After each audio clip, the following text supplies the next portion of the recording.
Bonjour docteur Nazio. Vous avez écrit un livre intitulé Un psychanalyste sur le divan, où l'un des chapitres est consacré à l'amour et le plaisir dans le couple. J'y lis que la vie en couple n'est pas si simple et ne va pas forcément de soi. Vous avez une manière très parlante de nous dire comment faire pour qu'un couple dure plus longtemps. Pourriez-vous nous exposer cette métaphore?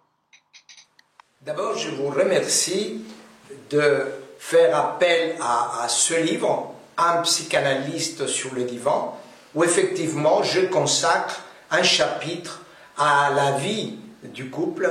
Et un des thèmes qui me soulève permanence, les patients me le demandent, c'est « Docteur Nazio, comment faire pour que notre couple dure ?» C'est très difficile.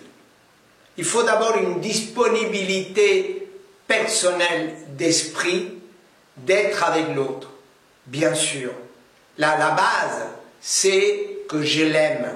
La base, c'est qu'il me soit nécessaire à moi de manière vitale et aussi de manière sentimentale.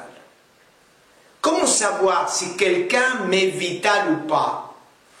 Eh bien, quelqu'un m'est vital lorsque n'étant plus là, je vais avoir les douleurs de son absence.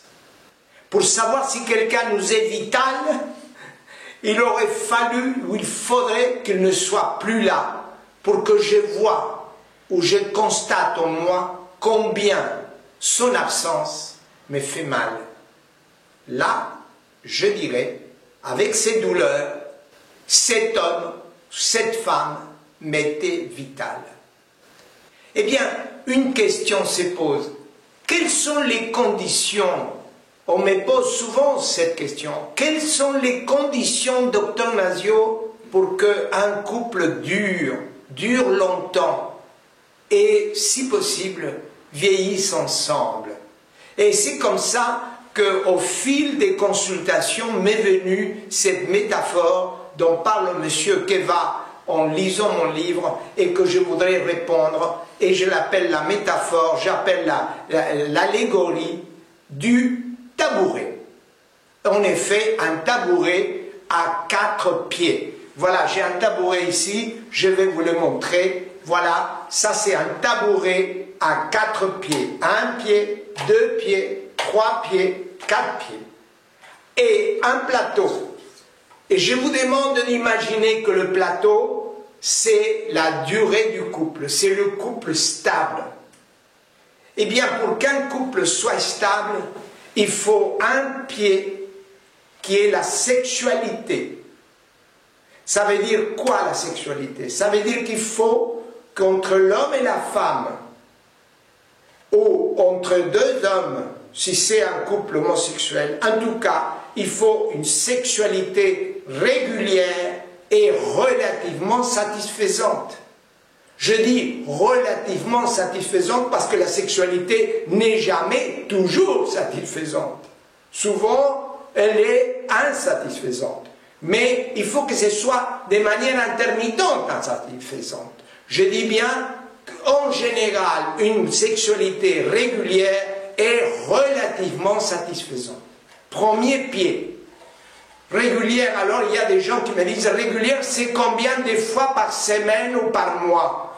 Régulière, c'est à peu près entre 2 et 3 fois par semaine d'activité sexuelle. Certains couples se contentent d'1 fois par semaine, d'autres de 3 fois par semaine, et d'autres 1 fois par mois. 1 fois par mois, c'est très peu. Venons au deuxième pied. Eh bien, le deuxième pied, c'est l'admiration. L'admiration réciproque. Il faut que la femme, par exemple, admire son compagnon parce qu'il est un formidable père de ses enfants, un formidable bricoleur ou très intelligent dans les affaires.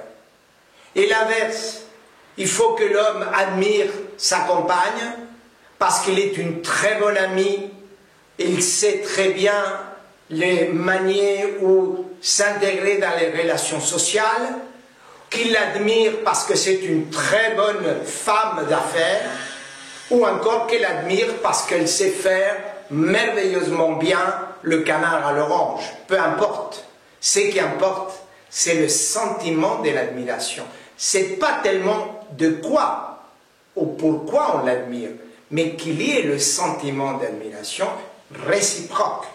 Troisième pied très important pour qu'un couple dure, c'est l'importance de parler ensemble. Avoir du temps pour parler ensemble. C'est donner du temps pour parler ensemble. Parler de tout. Parler de soi-même, parler du couple, parler des enfants, parler des politiques, mais parler et échanger tous les deux. Même s'il y a des discussions, même si on est en désaccord, mais il faut qu'il y ait une habitude dans le couple d'avoir cet échange régulier. Et dernier point, dernier pied qui permet qu'un couple soit durable, eh bien le dernier pied, c'est une activité en commun. Une activité qui peut être de faire du footing ensemble le jeudi matin, ou aller au théâtre tous les samedis soirs, ou bien faire un cours de dessin ensemble. Il faut quelque chose ensemble, très important. Pas avec les enfants, mais hommes et femmes ensemble.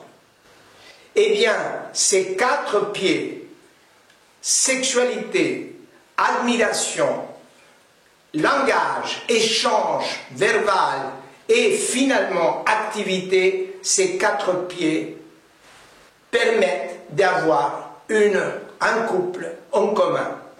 Il y a eu un patient qui m'a dit « Ah, mais c'est très bien, docteur, mais vous savez, j'ai fait les 4 et mon couple s'est dissous. » Ça veut dire que c'est très bien, on sourit, j'ai sourié parce que, évidemment, ce n'est pas une garantie de durée, c'est rien qu'une orientation pour permettre que le couple dure plus longtemps.